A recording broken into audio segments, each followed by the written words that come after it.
Welcome to Sisters in Loss TV. I'm your host, Erica M. McAfee. And October is Pregnancy and Infant Loss Awareness Month, a month dedicated to honoring and remembering our babies who have gone to heaven far too soon. I'm excited to present to you a series on surviving pregnancy loss. I know many of the stories you may hear may be triggering, so press pause, take a break, and come back to hear these powerful stories from sisters in loss who have survived pregnancy loss.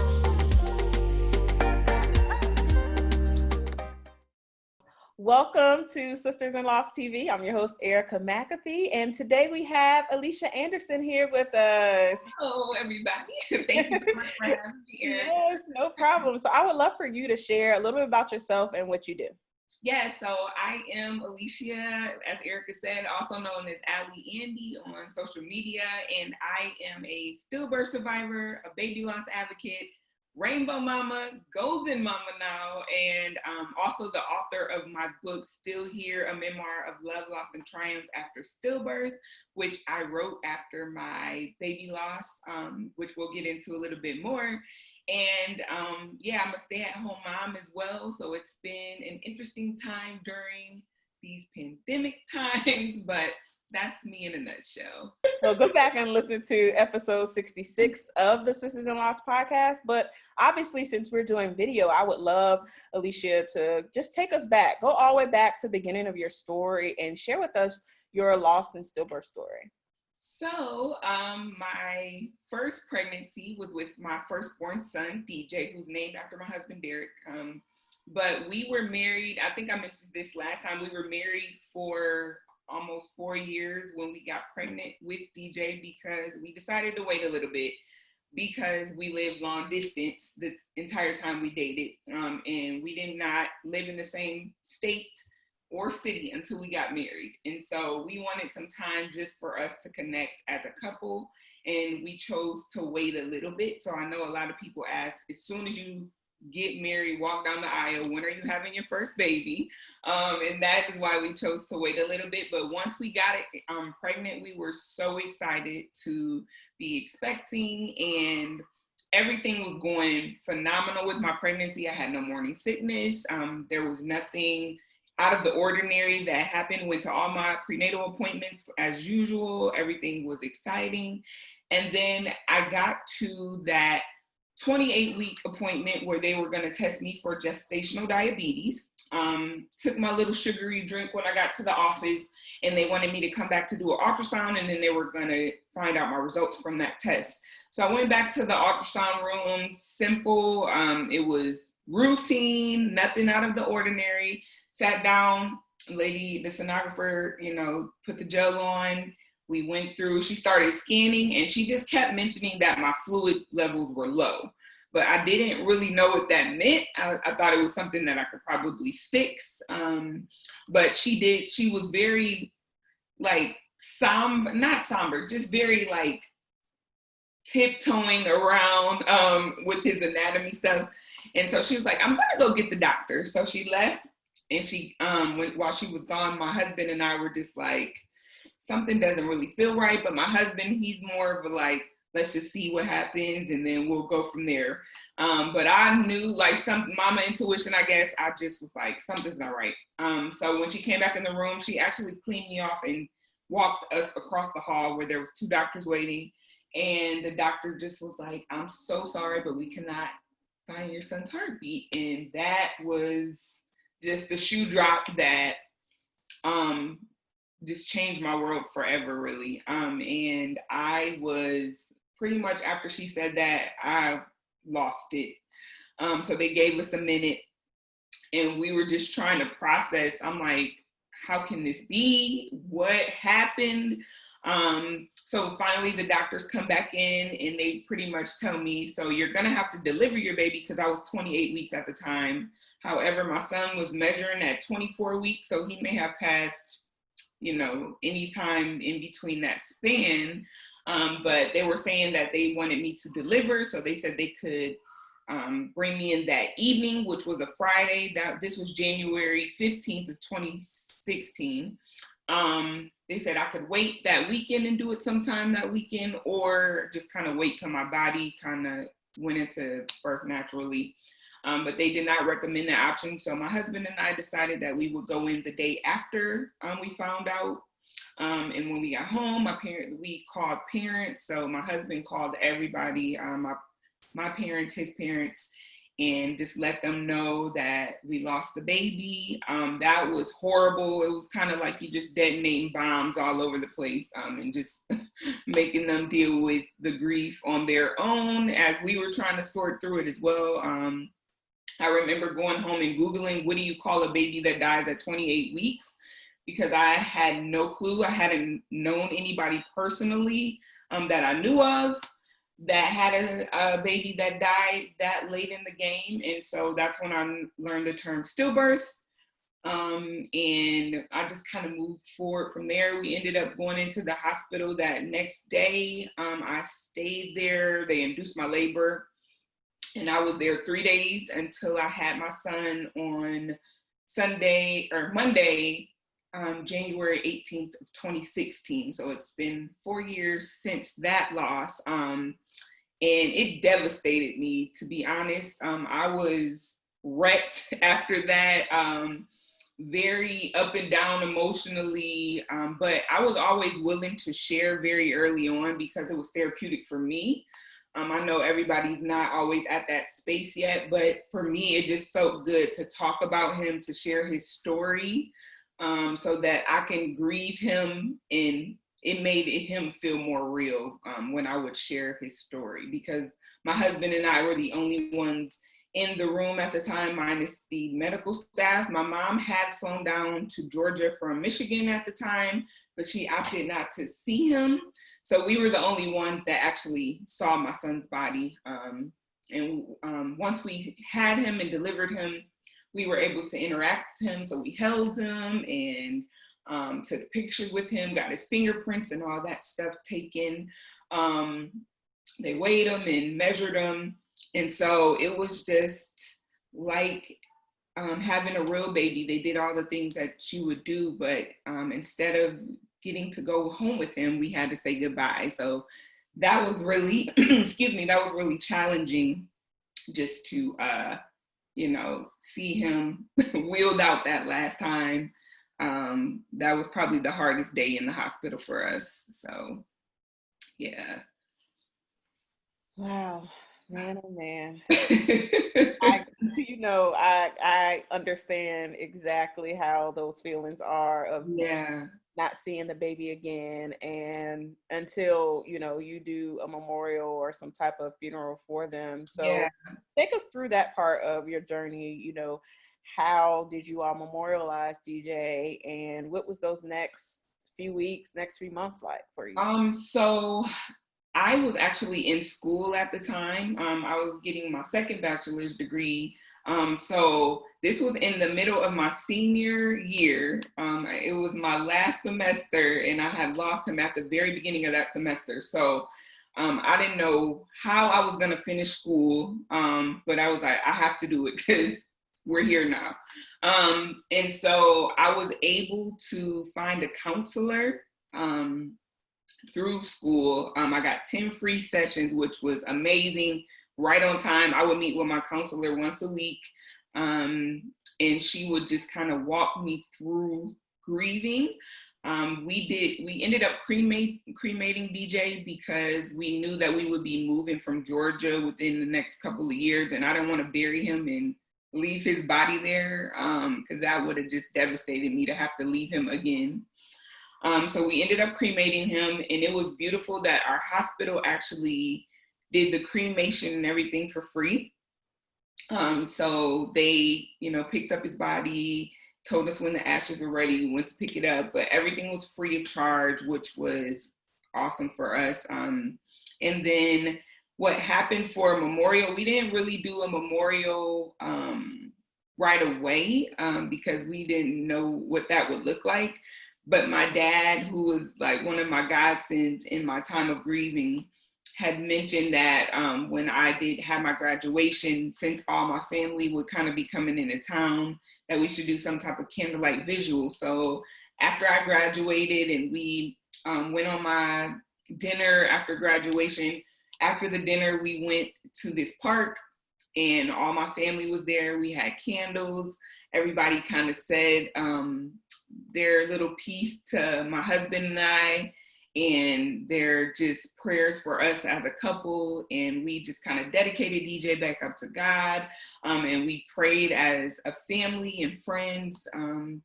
And that time was just so special to me because I hadn't really planned it, but it was just something impromptu that my dad mentioned that we should do. And I think it was just like the icing on the cake for all of our family to be there and celebrate his life with us in that way.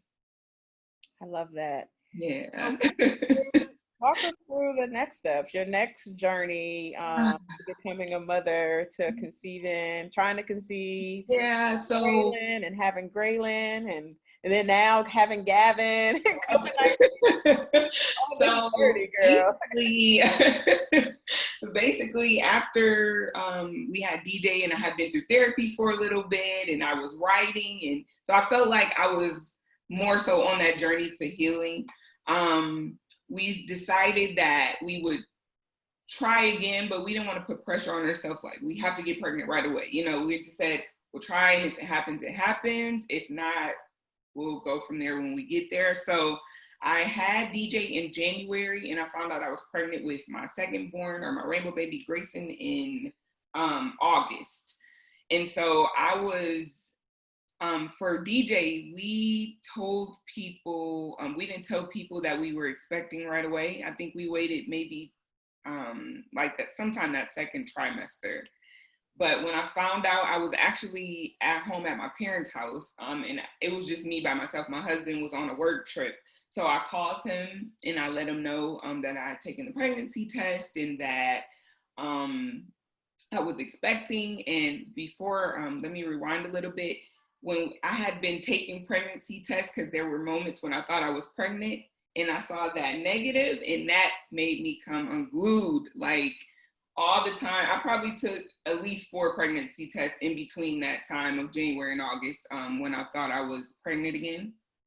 And when I saw that negative sign, it felt like a dagger, because I'm like, I should not even have to be doing this right now. Like, I was pregnant with a healthy, beautiful baby. And now I'm starting all the way over from scratch. So that part of the journey was very, I had a lot of just anger because I just felt like this is so ridiculous that I have to start over again. So when I found out I was expecting, I was petrified, actually. And so we ended up telling our parents that day, because we were like, we need all the love, support, prayers we can get. But we did not tell too many people. I think we told just our brothers and our parents, and that was it for the first, probably at least first few the first few months. So it was very hush hush. I did not want to tell people because I was so nervous. I had so much anxiety. I was fearful. I didn't know if I should get close to the baby, because I was like, if I lose him, then I don't want to be super attached, where this is going to be just as devastating the second time around. So finally, I read this book. I think I mentioned this in your last podcast, but my mom mentioned this book called The 4-8 Principle, and it's by Tommy Newberry. And it was just about mindset shifts and how we have to think about things that are, just joyous and peaceful. And we have to switch our mindsets to mimic the things that we want out of life. And that really turned my perspective around about being pregnant again. I was like, if I want to have a healthy pregnancy, I need to focus my mind on that instead of feeding into the fear. And so that's how I was able, finally, once I probably got past that 28-week mark where I lost DJ, that's when I finally just let go and said, okay, I'm going to take this day by day. I'm not going to let fear drive this pregnancy. I'm going to use positivity and just mentally prepare my mind for this baby. And so that helped tremendously for me. And so we ended up getting along with our rainbow baby pregnancy without a hitch, but I did have him 6 weeks early. So he was born at 34 weeks. So he ended up having to stay a week in the NICU. He was born March 4th of 2017, and his NICU stay took me over the edge. Like, I was so excited to hear him cry and see him breathe because, you know, DJ was born still, so he was just silent. So that part was like, cool, I can finally, you know, just take a breath. And then for them to say, oh, but he has breathing problems, so we're gonna have to take him to the NICU.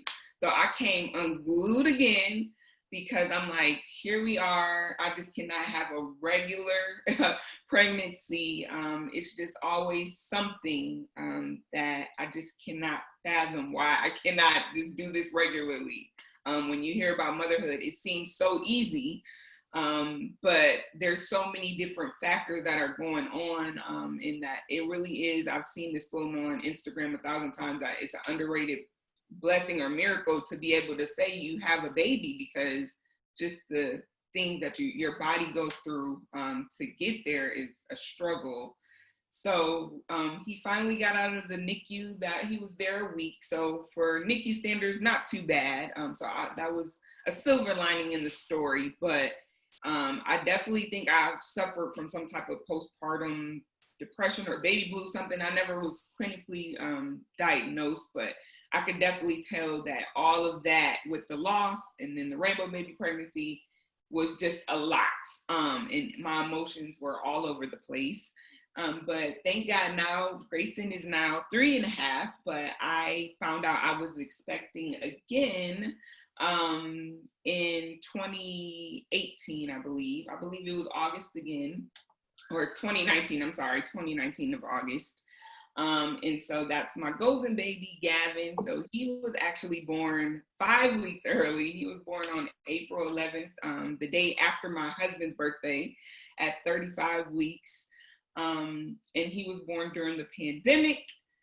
So that was an interesting pregnancy from those standpoints, because we were asked to alter a lot of the things that we had planned for his pregnancy because of the pandemic. So it got a little dicey with appointments, and it wasn't that at the very end of my appointments, it could only be me that came. I couldn't have anybody, so my husband couldn't come with me. I was able, while giving birth with Gavin, I was able to have my husband in the room, so I'm very grateful for that. But I had planned to have a doula. I had met a girl at an event, and they were giving out doula services for free, and I had prayed that I could find a doula, and she just kind of fell in my lap. And so I was so excited to have her. I found her like maybe a couple of weeks before they changed the rules at the hospital, where they said you can no longer have a doula present. So that really shattered me, because I really wanted her there with me. But she was able to kind of walk me through some things virtually. So I feel like that helped. I was very, very calm throughout this pregnancy. And so that was helpful, even though the pandemic kind of struck and it altered some things. My peace level was at a it was very high this time around. So I'm grateful for that. But yeah, this, just being pregnant throughout the pandemic was it got to be a little bit nerve-wracking at the end, just because, you know, we had to wear masks at our visits and gloves and a lot of sanitizer, and it was just very different than what I was used to for my care. So did Gavin have to spend any time in the NICU? He didn't. So I was given a steroid to help strengthen his lungs when he came out. So he was like at the very beginning of 35 weeks. I think he was like 35 weeks in a day or something like that, but he did not spend any time in the NICU. So I was praising God about that, because I wanted to get in and out of the hospital as quick as possible. With it being COVID, I really didn't want to spend a lot of time there, like more than I had to. So I was so thankful that he did not have to spend time in the NICU this go around. Yes. So how have you all been managing COVID now home with the new baby and just the whole pandemic in general? Because obviously you gave birth like right when things shut down. Exactly. So it was crazy because he was actually supposed to be born in May.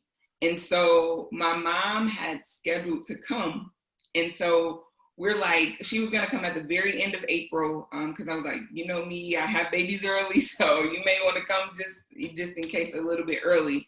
So when I called and told her that I was expecting, she was like, I want to come, but I'm not sure. Should I come? I don't want to get the baby sick. And you sick, or Grayson sick. And so she ended up coming. She actually, while we were in the hospital, one of our family friends was watching Grayson for us because he couldn't come to the hospital either. So that was different as well. But my mom actually got to come. She stayed with us for 7 weeks. So having her here, because when I had DJ, she had to go back to work right away. And then when I had Grayson, she could only stay with us a week, and he was in the NICU a week. So really, she stayed with us one night before she had to leave when we brought him home. So to have her here for 7 weeks with Gavin, and she could help with Grayson, I got a time to just, rest, and she would help me around the house. It was like a godsend. And I think she definitely helped with my mental health this go around because I had somebody to actually help me. My husband had paternity leave. So once my mom left after those 7 weeks, he had 3 additional weeks. So I pretty much had help those first 10 weeks that Gavin was born. So by the time that my husband had to go to work, I kind of had a rhythm of what needed to happen because Gavin, he still sleeps a lot. He's only 4 months, so he sleeps a lot through the day. So that gives me time to spend with my son Grayson. But I would say it's probably the hardest on Grayson because he was in school at the time. He was in preschool, so he was around other kids. So for him to just be in the house, it's been really challenging, and trying to explain what a virus is to a 3-year-old, it's like abstract. He's like, so I can't go outside because what? It looks regular to me, So that part of it is a little difficult, and just being home and doing the mundane things over and over every day. Because I would love to explore with Grayson. We would always go out and go to museums and go to the zoo, just explore, because we moved to LA about 2 years ago. So we're still kind of exploring the city. And just to be stuck and not be able to do much, it's been a little challenging. Lately, I've been having like this pandemic fatigue. I'm like, I'm over it. I'm sick of it. So mentally, I'm trying to keep it together just because I'm like, when will we get some fresh air? We try to go out and walk and go to the park and things like that, but it's still not the same because you want to be cautious with Grayson and the baby. And I'm just like, hopefully, I always joke with my husband, like, hopefully my son will like people because he doesn't see people often besides us. He's so used to seeing screens because everybody wants to see him through Zoom or FaceTime or whatever. But I was like, hopefully he'll get along with people because he does not see too many people, in his life so far. So Yes, and I hope that, obviously, we're not going back to what normal was. right. In this new normal, that family does get on planes and come see baby and vice versa. Because obviously I can imagine how hard and difficult that is to have a new baby. You can't really introduce him to family and friends, and for them to love on you all and him. Yeah. We had to cancel our baby shower. I had booked the venue because I knew I wanted to do it after he was born. That's just been my thing since I lost DJ. I try to do the baby showers or the meet and greet, whatever you want to call it, after they're born. So I was going to do something afterwards and have all the family come. I had booked my venue already, and then COVID hit, and I was like, oh my gosh, this is not going to work. So luckily my venue gave me my money back and everything, but I never was able to do that. And since I don't live where my family is, our families are in 2 different states. So my family is in Michigan, most of my immediate family. And then my husband's family is in Washington and Louisiana. So we're just all spread out. And so just for none of them to be able to come, like my mom's the only grandparent that's seen him in person. My husband's mom, she had planned to come out, but then the numbers started spiking again. So it's just like, one of these days. It's just been so crazy. My husband's youngest brother, he was in med school. He got married, and we were supposed to do all those milestone things with him. And we couldn't because of the pandemic. So it's definitely been tough on our family. And then my husband's dad actually caught COVID right before we went into labor. So that was difficult, just him trying to maintain his sanity with that piece. Luckily, his dad is doing well, but that was stressful as well, just trying to keep him uplifted. And then me going into labor soon after was just a lot on him. So I'm glad we're through that piece, but yeah, it's been a challenge for sure. Absolutely. And I can only imagine it being hearing all of this news at once, and then the uncertainty of it so early on, right? This was back in April, like. Yeah, because they're like, we don't even know. Like at this point, it was like, do we even wear masks or not? Do we need to wear gloves? So they had just mandated when we went in the hospital that masks were mandatory. So while we were in the hospital, they wanted us to wear pretty much our mask all the time. So like while I'm in labor, I had to wear my mask. So that was interesting. It was just, my husband was like, I don't know when I hold the baby, should I even kiss him? Like we were just so nervous. And my husband was considered an essential worker. He works for Raytheon, and they do some government contracts. So he was considered essential. So he had been going into work. So he got tested prior to us having Gavin, which was nice to know, but I hadn't gotten tested. So it was just like, is he gonna be okay? And at that time, they still didn't know if babies were affected from COVID or not. So just a lot of uncertainty. And we were just thankful that he arrived here, healthy, even 5 weeks early, and, appeared to be doing well, so. Yes, such a blessing. Yes, it is. Golden baby. Yes.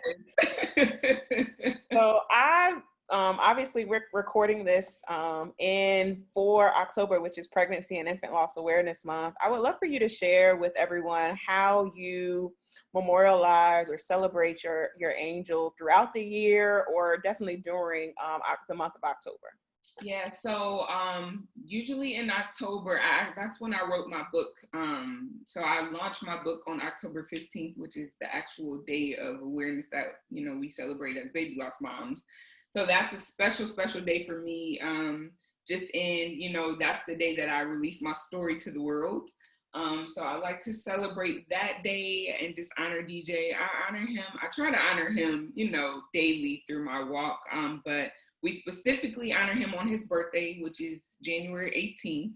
So we always do something as a family, just our immediate family, whether it's like, we always get cupcakes or a cake or something, saying happy birthday to DJ. And I definitely, since Grayson was born, I would, say, hey, your big brother is an angel and he's watching over us and things like that. So Grayson definitely knows who DJ is. He knows him by name. We have DJ's pictures in our house. I have, his picture on my phone. So he points to him, and that's big brother DJ. So he knows.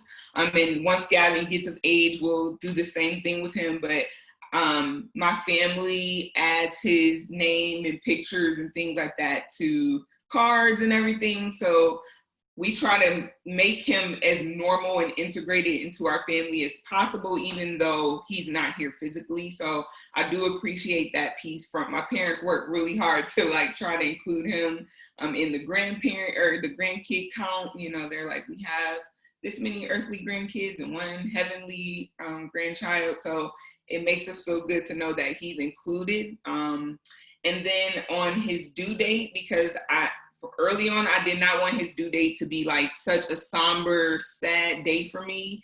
So I started doing Do Good for DJ. And so I had asked people in my immediate circle to just do one kind thing for somebody that day, and do it in honor of DJ. So we've continued to do that every year. So we did it this year, the 4th year. And we just do random things, random acts of kindness for people in honor of him. So that's just the way that we celebrate him. But even though it's been 4 years, like this year on his birthday hit me so hard. I don't know if it was because I was pregnant, but we were in Seattle for my husband's oldest brother's birthday, and we were getting ready, and I just was bawling that day. Like the emotions were uncontrollable. And so just to know that even though it's 4 years later, that grief is still there. I know people say, you know, it gets better with time. And though the grief doesn't look the same, it's still there. Like I'm not crying every day like I was at the very beginning of my journey, but it's still in there. And I miss DJ just as much as I missed him 4 years ago when I had him. You know, I wish he was here, and I think about what milestones he would be completing in regards to Grayson versus Gavin, or who would he look like. And so, you know, that grief and that feeling of longing for him and mourning him never goes away. Yes, I understand that completely. Yeah. Mm-hmm. Yeah. So I would love for you to, as we wrap this up, share with everyone, how are you surviving pregnancy loss? I think a great thing is to have a supportive just system, team, village, whatever. That the first person that I run to is God. I'm huge in my faith. And so just doing devotionals and music was very therapeutic for me.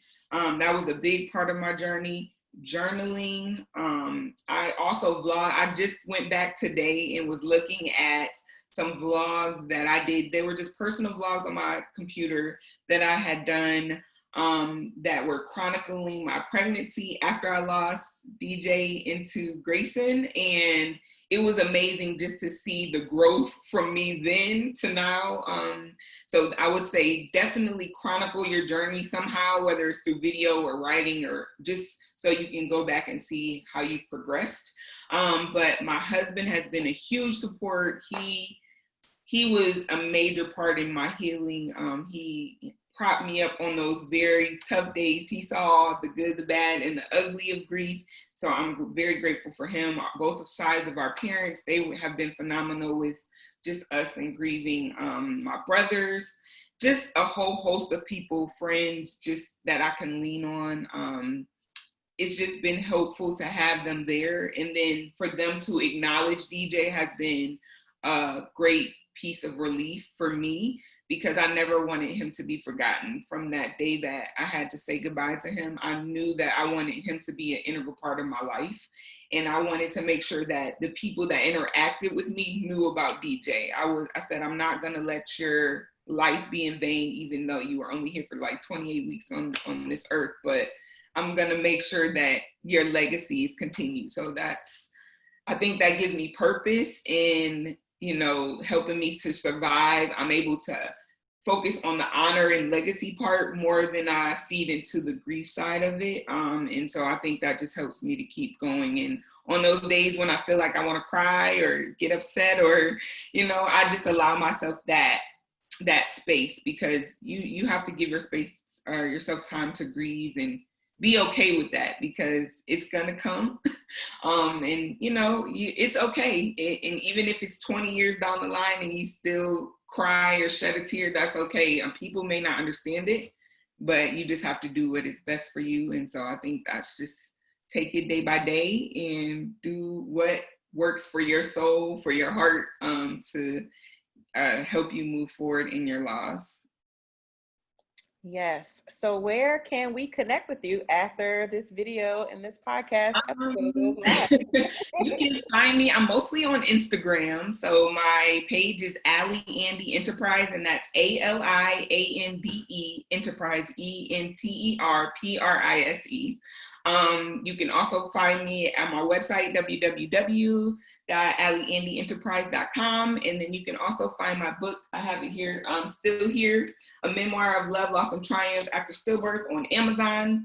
And just connect with me, say hi, DM me. I love to chat with baby lost parents or just friends of baby lost parents that just need advice. I love to connect with all types of people. So come say hey. Awesome. Thank you so much, Alishia. Thank you so much, Erica, for all that you do in this space. We really appreciate it. And I'm just honored to be a guest today.